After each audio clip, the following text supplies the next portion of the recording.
Hey, it's Norm from Tested, and today I'll be reviewing the Surface Pro 4 tablet/laptop from Microsoft.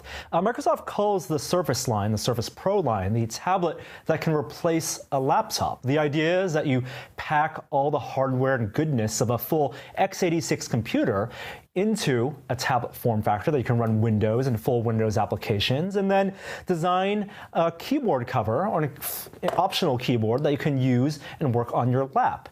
Not as easy as it sounds. The first Surface tablet that they announced was running Windows RT, and it was burdened by the ineffectiveness of Windows RT. The first Surface Pro was a chunky device running Intel's Ivy Ridge processor, had poor battery life and storage problems. Surface Pro 2 was just an internal spec bump, but it was still hefty. But it wasn't until last year's Surface Pro 3 that this idea of having a tablet that can replace a laptop hit its stride. Surface Pro 3 was, I think, my favorite Windows laptop of last year, and Surface Pro 4 does everything this last year's laptop did, but better. First, improvements in the display. The display is now 12.3 inches from 12 inches from last year, but there's also a new resolution. Last year's Surface Pro 3 ran at an impressive 2160 by 1440 resolution, but the new one runs at a kind of weird 2736 by 1824. It's an unconventional resolution when you think about a lot of laptops with, for example, 4K resolution or 1080p resolution, but it maintains that same 267 ppi as the Surface Book. This is the pixel density that Microsoft believes is perfect when using a laptop at the right distance of a laptop. And in my experience, this resolution, when I run Windows at 150% or 200% scaling, was enough to give me good real estate to run all my web browsing and all my productivity tools without having to squish things together. In addition, there's also a new pen. This is based on Microsoft's Pixel Sense technology, which is what they call the N-Trig technology they bought last year. And what that means is that the optical stack on the tablet itself is thinner Gorilla Glass, a better sensor, and also a dedicated G5 processing chip inside the tablet for analyzing pen and hand input, so palm rejection is actually really good.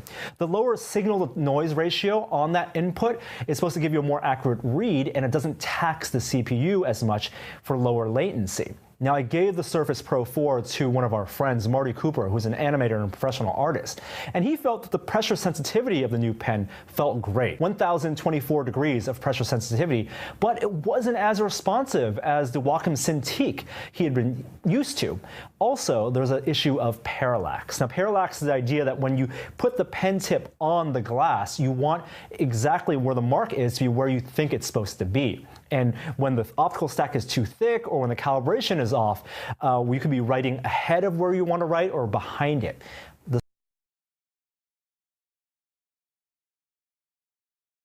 Surface Pro 4 has a little bit of a parallax issue, and there's no on-the-spot calibration like there is on the Wacom tablets. So you can just bring up a setting and say, I want to tap the four corners of my screen and recalibrate it for right-hand or left-hand use.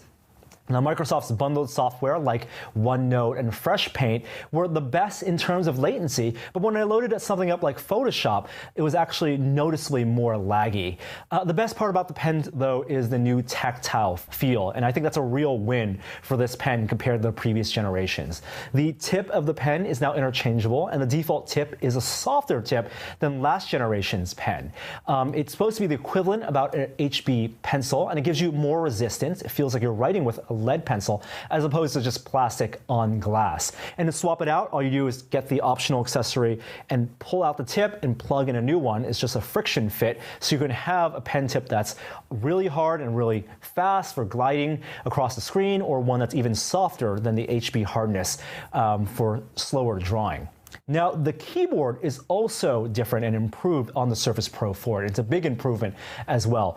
It's a better keyboard design. I can just pop it off right now. The same connector, so it'll actually work with last year's Surface Pro 3, but the keys feel better. They don't wobble from side to side.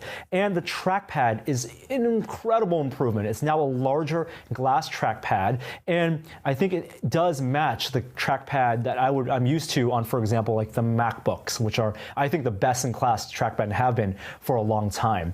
Even if you're not in the market for a Surface Pro 4 because you bought the Surface Pro 3 last year, I would consider spending that extra $130 and getting the new keyboard to work on the Surface Pro 3.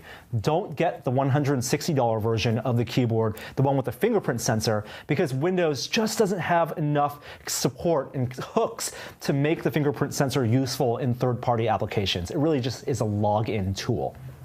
Now, the form factor of the new Surface Pro 4 is a little different from last year's model as well. It's the same footprint, and it weighs almost exactly the same, but it's thinner. It's 8.5 millimeters thick, down from 9.1 millimeters thick. They're able to do that by using a more efficient Skylake CPU and a new vapor cooling system on the inside. That lets it be thinner. More importantly, the weight is better distributed, I think, over the entire surface. So it gives the illusion that even though it's the same actual weight as last year's Surface, it feels like it's actually lighter because it's better distributed on the inside.